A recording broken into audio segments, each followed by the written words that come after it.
ډیرو درنو او قدرمن اوریدونکو پام وکړئ د نن ورځې ډیرو تازه مهمو او وروستیو خبرونو ته. لومړی خبر: د ملا برادر په مشرۍ د طالبانو یو شمېر غړي په رسمي سفر ایران ته تللي دي. د طالبانو سیاسي دفتر ویان ډاکټر محمد نعیم وردګ وایي دغه رسمي سفر کې به له ایراني چارواکو سره ایران کې د میشتو افغان مهاجرینو پر ستونزو او همداراز د افغانستان او سیمې په روان سیاسي او امنیتي وضعیت خبرې اترې وشي. دوهم خبر: ولسمشر غني له پخواني ولسمشر حامد کرزي، جهادي مشر عبدالرب رسول سیاب او د ملي مصالحې عالي شورا له رئیس ډاکټر عبدالله سره د سولې په اړه هررخیزې خبرې کړې دي. ولسمشرۍ ماڼۍ وایي په دې ناسته کې د هیواد پر روان وضعیت د بحث ترڅنګ پر اوربند د تاوتریخوالي پر کموالي، سیاسي اجماع او د مطلوبې سولې پر راتګ ټینګار وشو.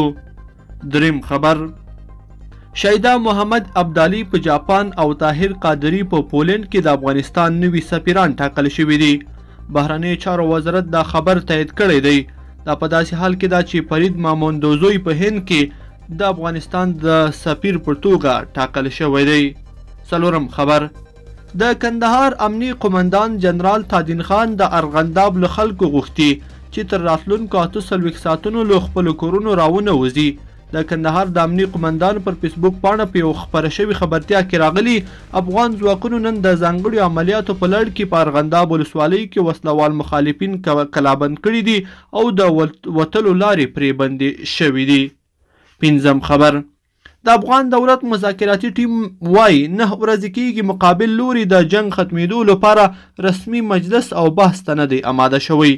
د افغان دولت د مذاکراتي ټیم غړي نادر نادري په خپله ټویټر پاڼه لیکلي چې د سولې ټینګښت او د افغانستان د خلکو له وژنو څخه مخنیوی د افغانستان د دولت او ولس لومړیتوب دی او د افغانستان اسلامي جمهوریت هیئت په پوره صداقت او اخلاص سره د همدې هدف لپاره په دوحه کې دی. خو نوموړی وایي 9 ورځې کېږي چې مقابل لوري د جنگ د ختمېدو لپاره رسمي مجلس او بحث ته نه دی اماده شوي. شپږم خبر: اروپایي اتحادیې کرونا ناروغۍ سره د مبارزې په برخه کې له افغانستان سره د 15 میلیونو یورو مرستې اعلان وکړ. شپږم خبر: د ولسمشر مرستیال امرالله صالح د حامد کرزي له نړیوال هوایي ډګر څخه د پیسو د انتقال په اړه د خپرو شوو راپورونو په اړه غبرګون وښود.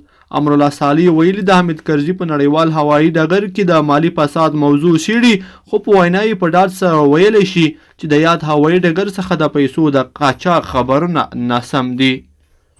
اتم خبر: هند د افغانستان ته د کرونا ضد واکسین ورکوي. هندوستان هیواد غواړي افغانستان ته د کرونا ضد 50,000 واکسینونه ورکړي. هند تر دې وړاندې هم افغانستان سره د درملو په برخه کې هررخیزې مرستې کړي دي. لیدونکو په دې هیله چې د نن ورځې دا خبرې ټولګه به مرا سره تر پایه پورې لیدلې وي. که مو دا ویډیو خوښه شوې ویډیو لایک کړئ د سره او چینل سبسکرایب کړئ.